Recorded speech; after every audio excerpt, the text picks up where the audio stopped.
Guys, ChaseWins.com coming to you for Monday, the 28th of September. It's been a few days since I did a video. Hopefully you guys have been following me on Twitter. That's where I've gone and done some recaps of some games, giving out free plays as I promised that I would while I was not able to do videos. Many of you know we've had some family stuff going on we've had to take care of. Starting to wind that down. We still have some things that we have to do, but I found a few minutes where I could do a video for Monday. Wanted to talk to you about what we had going on this week as we have now rounded out the regular season of Major League Baseball. Postseason starts this week. Teams are heading to their respective cities, Houston and Dallas, or Arlington, I guess you could say, to get ready for the MLB postseason. I don't agree with the postseason this year. I'm okay with it for this year based on a 60-game regular season. Just everything that's going on, everything that's surrounding this season. The pandemic, but rewarding mediocre teams that are at 500 or below to be in a postseason spot is ridiculous. The fact that this week a big talk was the Phillies being a playoff seed may be the most asinine thing I've ever heard. The only far cry from that could be, hey, guess what? We're going to let the Detroit Tigers in or the Pittsburgh Pirates in too. The Phillies are a joke. They are the most talented bunch of useless people that I've ever seen grace a baseball diamond. They're pathetic in every way. Truth be told, the entire city of Philadelphia sucks at sports. The Eagles suck. They're terrible. The 76ers are, again, extremely talented, going nowhere fast. The Flyers are about the most talent that they have in that city, and they're still not that good. They're just really aggressive. And the Phillies are a joke. But anyway, I wanted to do that, but as I told you, when I'm not able to do videos, make sure you're following me on Twitter at PicksChase, because I have been giving out free plays there left and right on days that I cannot do videos. So, for instance, Saturday, underdog winner, TCU. They should have won that game outright. But either way, we took them plus the points. They covered.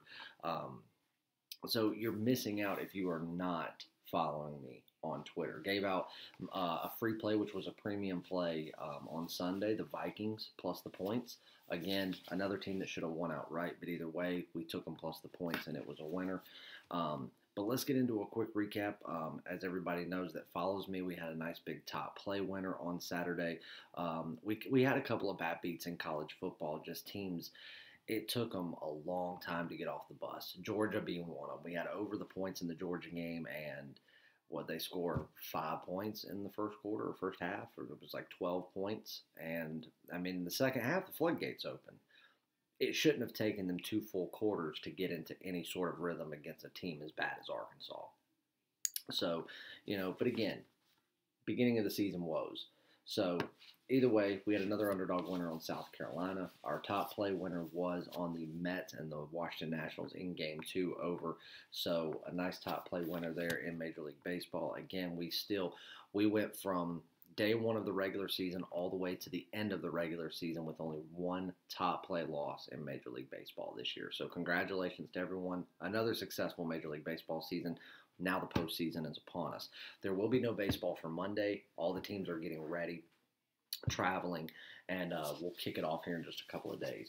But we do have NHL and we do have NFL. I am going to talk about an NFL play here, and there is a top play for Monday. Everything's already at the site, posted, ready to go, ChaseWins.com. Make sure you go there and get on a package if you are not already. Got a cool little giveaway that we're doing. I've talked about this book before. It's something that I've read 1,001 times, and you can see the post on Twitter if you want to go look at it. I've got a few copies of this book that are autographed that I got as soon as the book came out, and it's a book that I've read, a dozen times. It never gets old. It's great, not just if you're a Kobe fan or a basketball fan or even a sports fan. It's a good book. I read a lot of, motivational books, I guess you could say, but a lot of business books, a lot of mental books, and this is by far at the top of my list. So, autograph copy. I'm going to be giving that away this week. So, for the next 2 days, if you buy a month pass, any seasonal pass for any sport, or a 1-year all access pass, you get entered to win that book. A month pass gets you 1 entry. A season of a sport gets you 2 entries, and then 3 entries for the 1 year, or excuse me, 5 entries for the 1-year all access pass. So you've got Monday and Tuesday to do that, and then on either Wednesday or Thursday, I'll make the announcement, and the announcement will be made on Twitter. And then obviously I'll have your email and stuff to reach out to you directly. But the post is on Twitter if you want to go see it. Let's get into a recap for what we did on Sunday. 4-1 day, good day overall. The Falcons were the only hiccup that cost us our perfect day. Falcons were -3. We bought them down to 2.5. The Falcons were, truth be told, they were destroying Chicago for most of the game. Chicago wasn't playing terrible. Chicago had some bad outs. They were on the wrong side of some pretty bad calls. And again, everybody knows I'm a Bears fan. That doesn't matter. Again, there's proof in the pudding for the ones that want to talk shit and go, he only picks his own teams. I very rarely pick my own teams. We went against the Bears today, and it was the right pick. I know everybody's blaming Quinn for this. I'm going to blame part of it on Atlanta's defense. I'm going to blame part of it as a whole that I think the team just kind of gave up, thought the game was over. And I'm going to blame Matt Ryan. He is a very lazy quarterback, and he does not make good decisions under pressure, period. So they ended up blowing another huge lead in the fourth quarter, just like they did at Dallas, to lose the game outright. So would I make the pick again? Yeah, because it was the right one. They were the better team than Chicago. They still are. And they did it without Julio Jones. I'll be honest with you. They're a better team than Dallas. Atlanta's got a lot of talent. Atlanta's a good team. I think Atlanta needs a new quarterback. I really do. I really do. I don't think the coach is the problem. I don't think the offensive coordinator is the problem. I think the team gets very complacent, and I think that all stems from the leader of the team, which is the quarterback. But that was our only loss of the day. We had over 46.5 on the Raiders and the Patriots game. That was a nice, easy winner. Over 45 on the Washington football team and the Cleveland Browns. Easy winner there. Vikings +3. They should have won that game outright. They themselves got a little complacent. They ended up losing by 1, so we cashed there. And then our only Major League Baseball play of the day was the Kansas City Royals, and we released them in a regulation play. 9 innings, -1 run. They ended up winning 3-1. But it get us down from, the money line was at 170. That allowed us to play it at 140. Some books would have given you 130. So it got us better odds. We took it. They took care of business. So a 4-1 day. So good Sunday. Again, we're going to talk about a play here, but that puts us, if you are looking to enter this contest and you are going to buy a season and you just want one sport, you don't want to do both football seasons or anything like that, NFL is the way to go. After Sunday, we are now 15-3-1. 15 wins, 3 losses, and 1 push, and we are only through week 3 in NFL. Well, technically, we're not even through week 3. We still got Monday Night Football, which is what we're going to talk about now.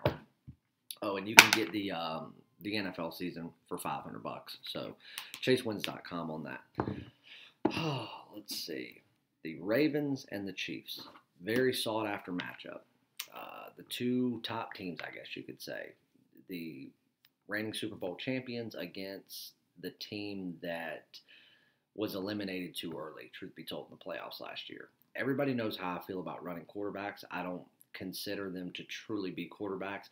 There's no denying Patrick Mahomes is probably the best player in the National Football League. Everybody knows how I feel about Tom Brady, and that has not changed. I still think he is the best quarterback in the NFL, the best quarterback of all time, and I don't think anybody will ever change that. But again, he's a quarterback. Mahomes is not a quarterback. Mahomes is just an unreal athlete. He plays quarterback very well, but his legs do a lot of it too because he can move so well. He is not a true quarterback. So, again, don't take that as me saying that I don't think Mahomes is the best under center right now, because I think he's the best athlete in all of football. And I think the Kansas City Chiefs are the better team than the Ravens. Right now, I think the Ravens are playing better ball. I think the Ravens have a better defense. One thing they don't have is as talented as Lamar Jackson is, as athletic as he is, I'm sorry, he's just not better than Patrick Mahomes, not by a long shot. Um, and Reed is better than Harbaugh as a coach. I think that the coaching staff, the head coach, the quarterback position, I just think Kansas City is the better team. But I don't think either team has played up to their true potential. Kansas City especially. In their first game, they went out there and ran all over Houston. That was to be expected. Houston sucks. They're poorly coached, and they've got a below average quarterback, whatever you want to call Deshaun Watson. He's below average. They played well there. Game 2, they played as bad as I've seen them play since Patrick took his first snap in the league. The Ravens, I still think, have left a little bit to be desired, but they've played much better than the Chiefs have up to this point. So if you're asking me, who do I think is the better team right now, I'd probably say the Ravens. I don't think there's value on either side of this because I think that due to home field plus the way the teams are playing, I think the line at -3 is fairly accurate. But there's no value there because Kansas City is the better team. The Ravens are playing like the better team, and the line is spot on. But the line's at 53.5 right now, or the total is at 53.5 right now. And no team in the NFL, not a single team, not even the Bills, are playing great defense. The fact of not having summer camp, a true summer camp, not having a preseason, that's showing to be a bit more of a problem than most people thought it would be. From the fan standpoint, you look at it as, oh, what's the preseason matter? Because it's just a bunch of second stringers out there doing something, and you have, a Patrick Mahomes that might take 2 snaps in the final preseason game just to loosen his arm up. It's not about that. It's about getting the team ready to play, running plays. Because when you look at the defense and you look at special teams, players rotate in and out. First string, second string, third string, all over the place. It's not like that on the offensive end. You have your key position players and your key playmakers. So the offense for these big explosive offensive teams, your Ravens, Seattle, Atlanta, their offense is playing great. Look at what the Saints have done. Drew Brees has got the worst quarterback numbers in the league going into Sunday Night Football, but he's still making it happen. Look at Tom Brady. Now, that's a defense right there. I'll be honest with you. The most impressive defense in my eyes so far this year has been the Bucs. They've probably been the most impressive all-around team. But right now, I don't think that any team other than the Bucs are playing to their defensive potential. And I think that we see that creep over into Monday night. Both of these teams are offensive-minded. Both coaches are offensive-minded. They're both run them, gun them, hurry up, score points, and just crush the other team with scoring. And I think that both defenses, especially Kansas City, has left a lot on the table. And I don't think week 3 is going to be the week that it all comes together. Now, once we get into weeks 5 and 6, a lot of these defenses will have found their calling for the year. It's not going to happen yet. It didn't happen at all Sunday. I don't see it happening here. When I did this, based on the way both teams were playing, I had the total sitting at 58 opening and allowing money to push it over 60. 53.5 is just too low, and I'm taking over 53.5. That is your play for Monday. Go to chasewins.com, get on a package. The Monday plays, NFL and NHL, are both on the site already posted. There is a top play in there, and let's go have another winning day. I love you guys. Make sure you purchase something. That way you can get entered to win this, and we can give this away. More details about that on my Twitter page, @PicksChase. 15-3-1 on the NFL season for the year. Get the season for $499 at chasewins.com, and hopefully I will see you guys back again on Tuesday.